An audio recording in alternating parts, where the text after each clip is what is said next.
So I am with the founder of Sophisti. We're a connected product design agency focused on mostly toys and games, but also quite a few other projects. Here is where I am now, in the center of Amsterdam, very close to the central station, where we've been since 2007. We have worked for clients all over the world, not only in the Netherlands and Europe. We are working for quite a few American clients, and we're doing a lot of work in the Far East in terms of production and increasingly more back to Europe. So here are a few of our clients. We do a lot of work from Mattel, Hasbro, Lego, and we also work regularly for quite a few startups. Quite a few startups are having a tough time in these COVID times. So I hardly recommend looking at their product.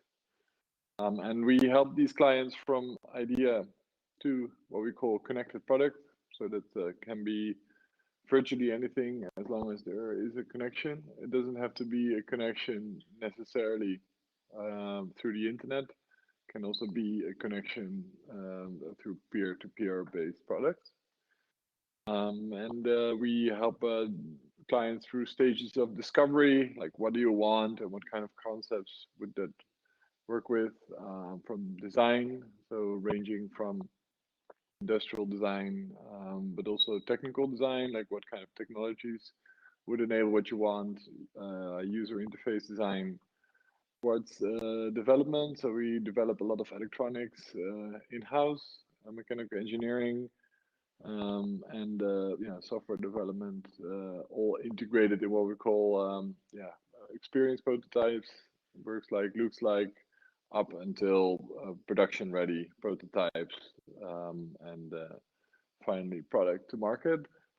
And I should add that we should have like a fifth bar behind this, because with connected products, so much is possible to keep on developing after they've launched the hit market. So you can keep on changing the experience either through publishing new apps that interface with your product, or firmware updates. That's quite new from the days where you had, I don't know, a chair and you designed it, and then it was being put in stores, and that's all. This is where we spend most of our time, is prototyping, designing, and so on. Of course, a lot of that happens digitally. In these Corona times, our team is spread out across the Netherlands and abroad.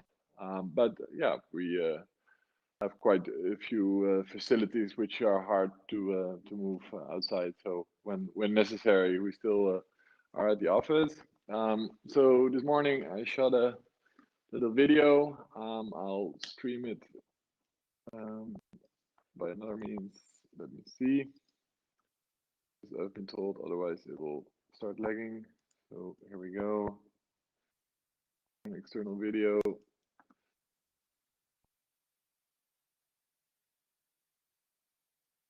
And I'll give you a quick tour around the office so you have an idea. Hi, my name is Walter and welcome at Sophisti.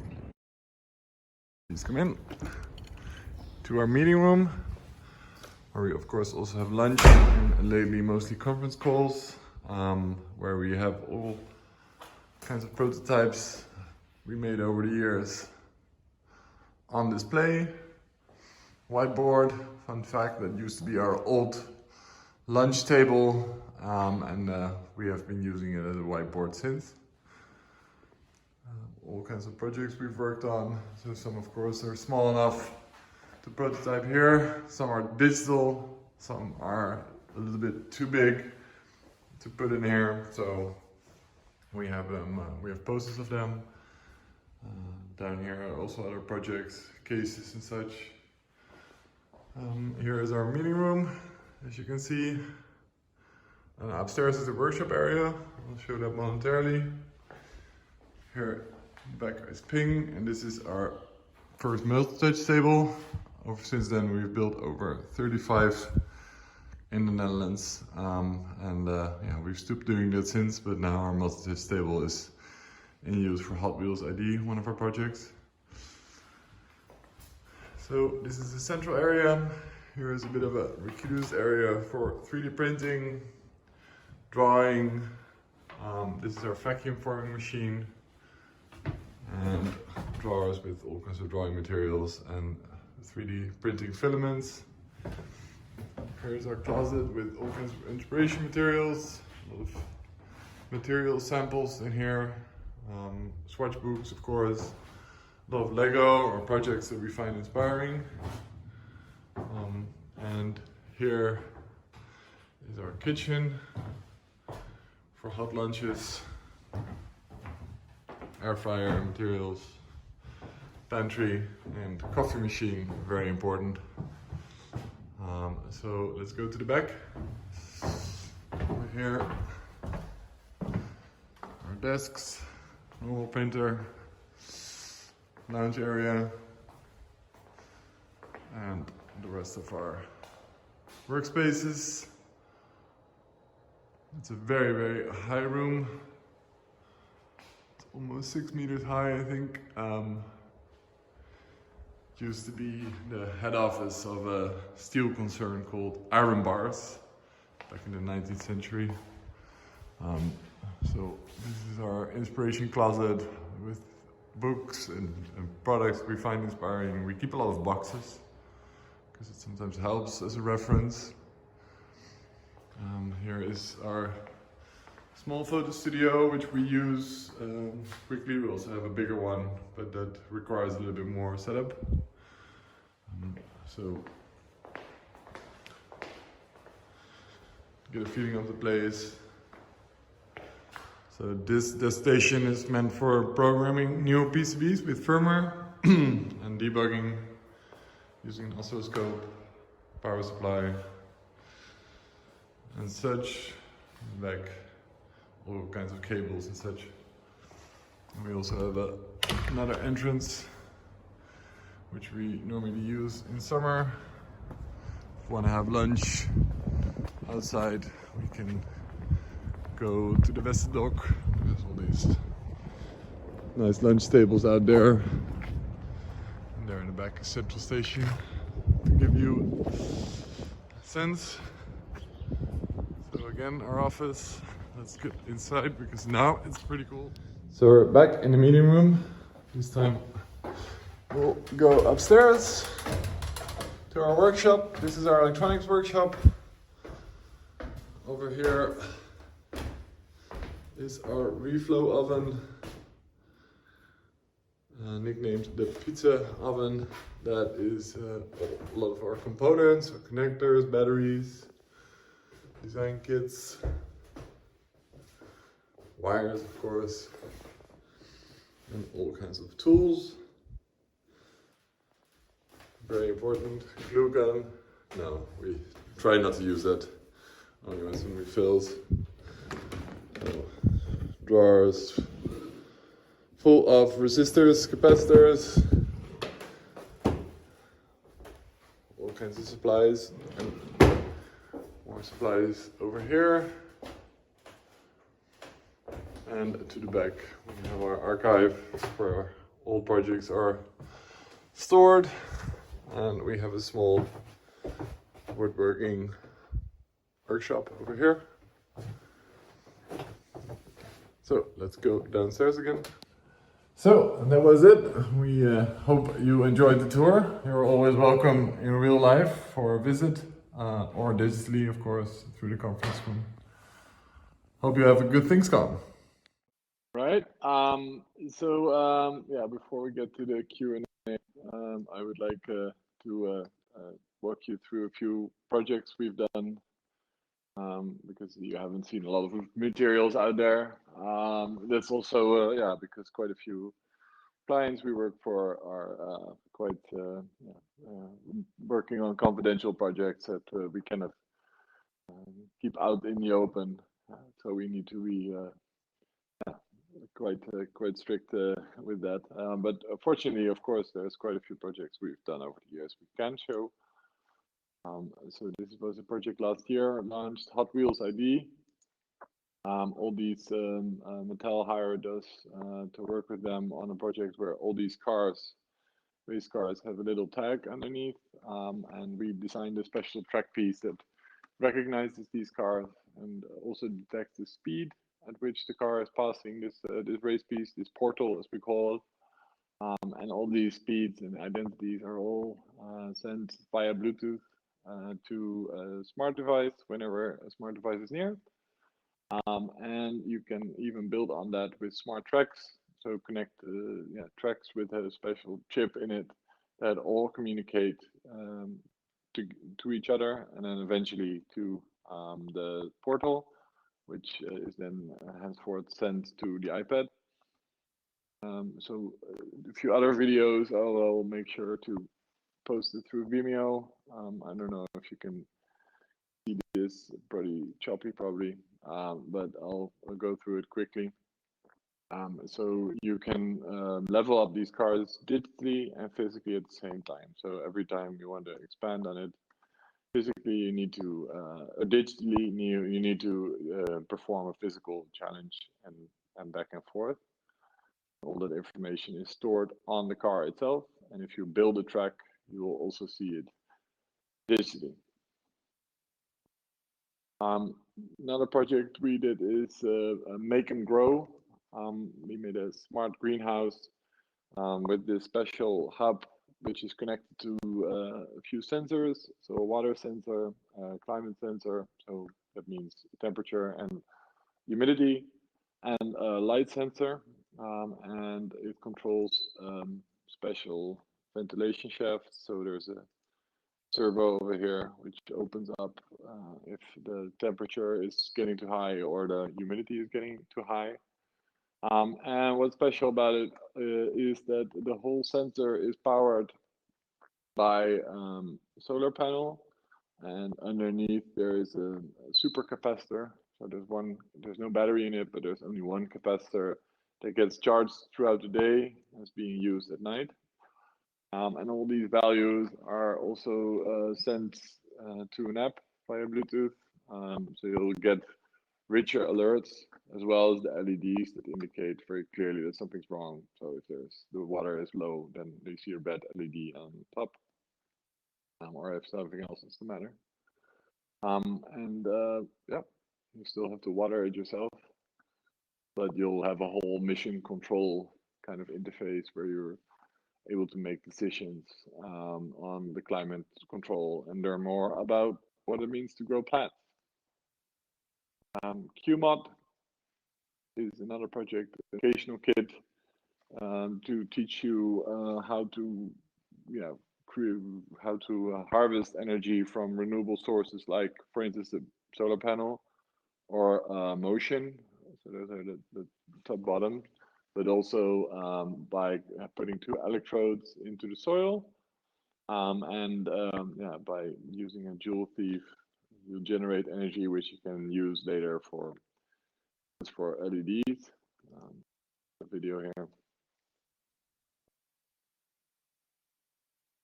So this is a project. So this idea came from Dana Campman. He approached us for us, and we helped him bring this from a prototype to production.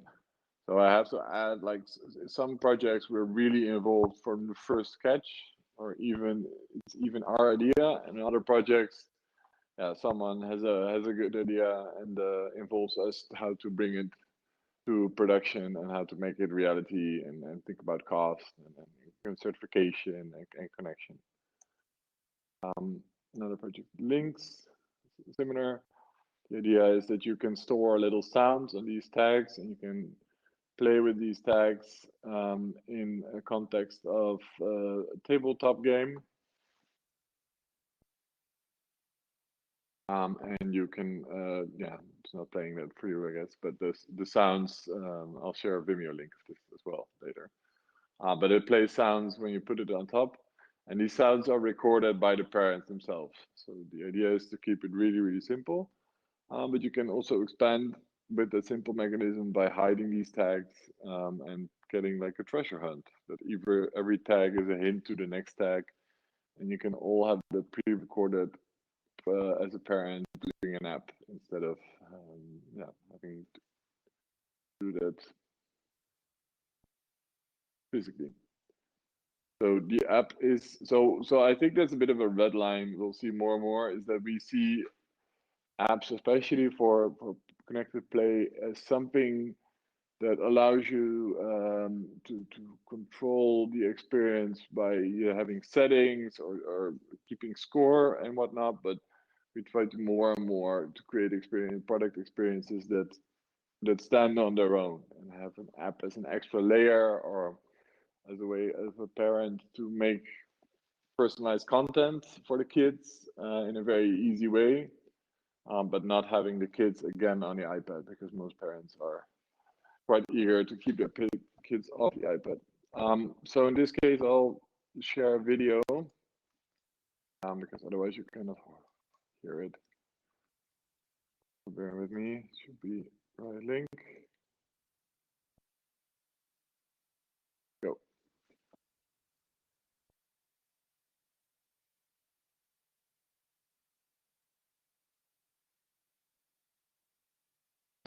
So this is mPlay. It's a game board that has these NFC tags, and you can use them in a quite an open way. In this case, to make music. So you can select different musical instruments, store them on the tag, and put them anywhere on the sequencer timeline. You can change the tone. You can use the same tags to control playback, tempo, and whatnot. But actually, these panels you see in the bottom, you can also remove them. So you can also use these same panels in a different configuration, or play a completely different game, like this strategy game where you have different characters put on.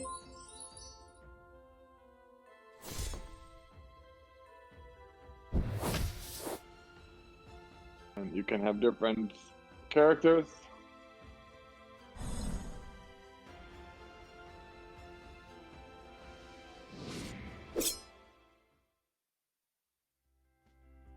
Puzzle games.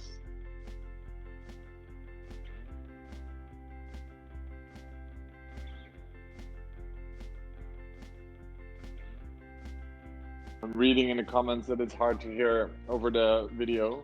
I do think you can control the audio on the video separately, perhaps. On green.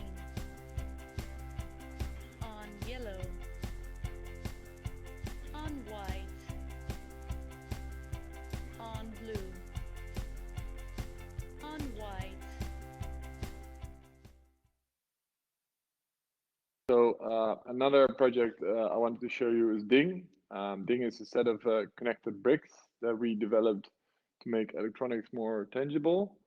So each brick has one distinct function, and you can use a central iPad app to connect these bricks with the simple 0 to 255 values for kind of visual scripting or programming, if you will.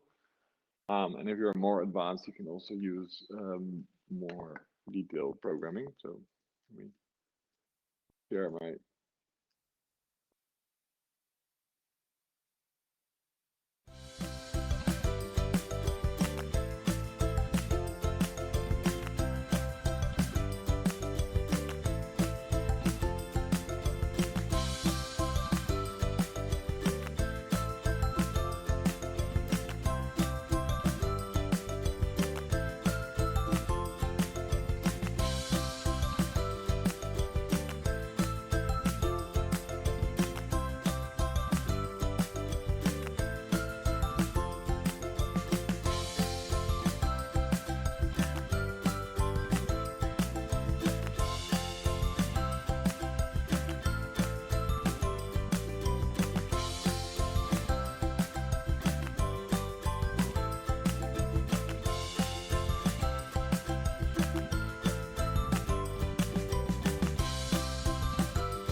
So looking at the time, I wanted to allow a bit of opportunity to ask questions. I already saw some comments on our website. I'll post there is a lot more portfolio material, but the purpose of today was more to get a sense of how the office is.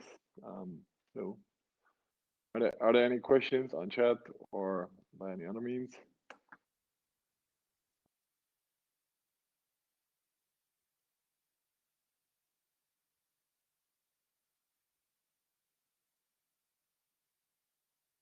Nothing at all.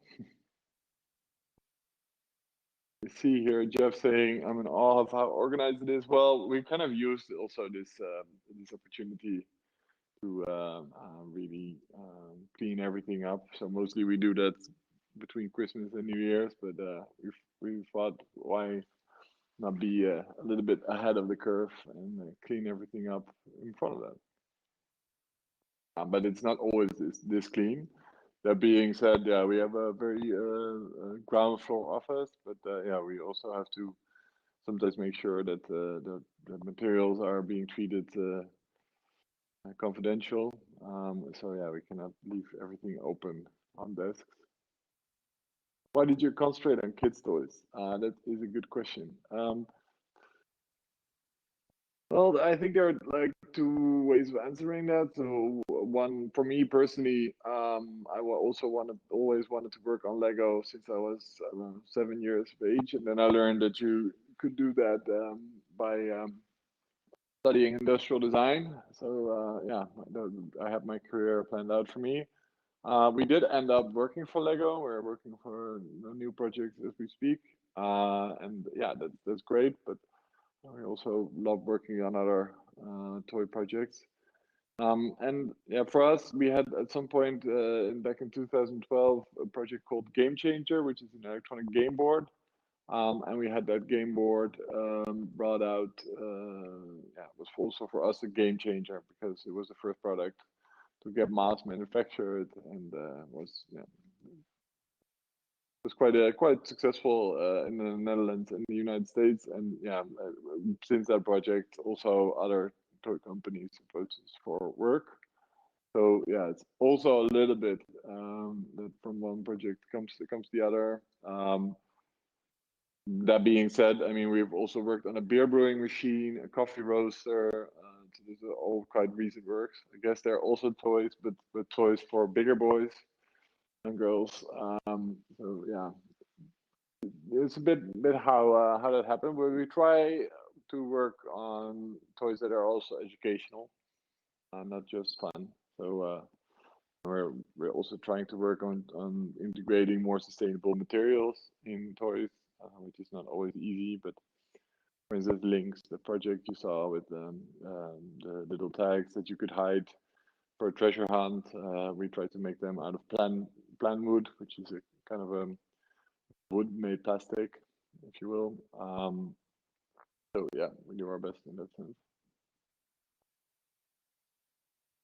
Any other comments or questions?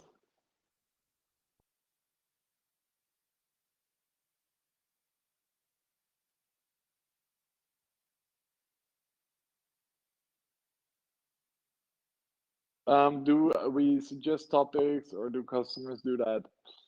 So a little bit of both. Actually, when we have startups that we work for us, they generally have a very good sense of what they want to make. Probably not how to design it and how to develop it and how to bring it to production. But they know, for instance, that they want to make a beer brewing machine, or they know that they wanted to build a toy to learn about energy harvesting. So we help them. Like there's also sometimes we work other way around. So for Philips or Lego, we have these co-creation sessions, and then we come up with ideas. We develop up until prototypes. And yeah, to be honest, we've been working for these bigger companies. The one downside is that maybe one out of I would say 50 of these projects ever gets to market. So that also means sometimes things keep being a prototype. And sometimes you make a small series for child testing, and sometimes it's a success, sometimes it's not. How do we find our clients, and or do they find us? Yeah, so we've been doing this for almost 14 years, and in the beginning, I have to say, we were very lucky to get hired by the Waag Society for our first project called Scotty, which was an interactive doll for hospitalized kids. We found on our website. Then when immediately after that recession hit, so we worked a lot on apps, which was one of the bigger things back then, and slowly started getting back to industrial design and product design, which we were set out to do. And what we did so far, other than of course give talks, and then have exhibitions of work. What we tend to do is also develop our own product ideas and start pitching that concrete product idea. So we had, for instance, an interactive lamp, and then we have been showing that to so many people that found it really interesting. And in quite a few cases, they said, "Well, we're not going to bring that specific product to market, but we have another project for you." So yeah, by pitching your own ideas is my advice, if you will. You get a different conversation starting with potential clients than if you just start to say, "Look, we are a service agency, and tell us what to do, and we'll do it." Right? Nobody wants that in a protective agency. So that's something to consider. Yeah, we have our team members varies a little bit, but it's currently at 4, 5 if you count freelancers, and 6 if you count interns. So that's a little bit where we are. Everyone has like 2 professions, so you have to be able to do at least either industrial design and electronics, or electronics and software, or software and industrial design. So we're too small a company to have only distinct roles. But yeah, we generally have a firmware developer, electronic design engineer, an industrial designer, and UXer. The only thing which we used to have almost always was app developers, and lately we've been working more and more with digital agencies for that. And yeah, we have applications open for internships. I'll post a link later on. Peter, Iskander, is there more time, or where are we at?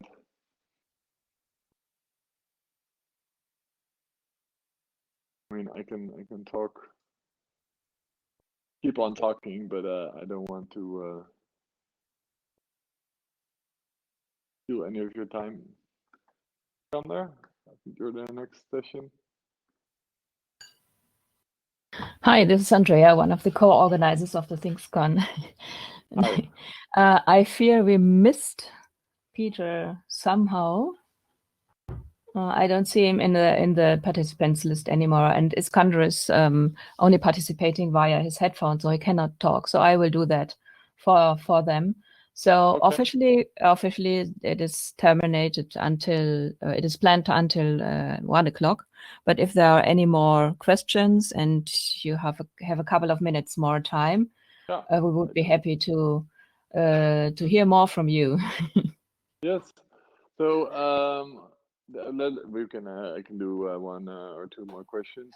Holly, any recommendations for recent design grads? And if you want to start your own company, yeah, that's what I did. So immediately after I graduated, I started a company together with Tijn Kooijmans, and yeah, we've been working together for 13 years. And he recently left Sophisti, and now yeah, I can recommend starting, if you want, no, let's put it like this. If you want to start your own company after you've graduated, it's maybe a good time also because it allows for a few years where you're not yet accustomed to a certain lifestyle. Maybe you don't have kids yet. Maybe so it allows you for maybe a period in time where you can take on projects that you really, really love, and yeah, that maybe are not the projects that earn the most money, but that are the projects that define you. So yeah, I basically think of the first 4 or 5 years of after we graduated as a kind of postgraduate period where we did a lot of work, which well, we reap the benefits of so much years later. So yeah, I would wholeheartedly recommend it. I think you'll find it if you want to do it in a later stage in life, not becoming a freelancer, but like building your own company, even if it's a small team. Then yeah, that I think that gets harder over time until at a certain point, and then it might be a little bit too late, or you have too little portfolio material of your own. So yeah, why not? Especially here in the Netherlands, I think personally, in terms of industrial design and connected product design, there's not a lot of agencies um, that I know of. And digital agencies, like I know probably 10 in a 2 kilometer radius around our office, and some of them are among the best in the world. But yeah, physical, there's a few, there's a bit more space for that. So.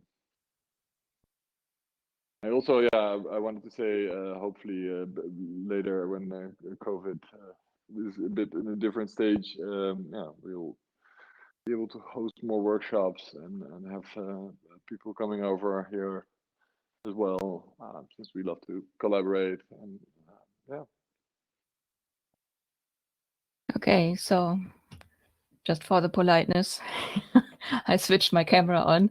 So it was very nice to see your office. Thank you for that opportunity, that we have a sneak peek into it.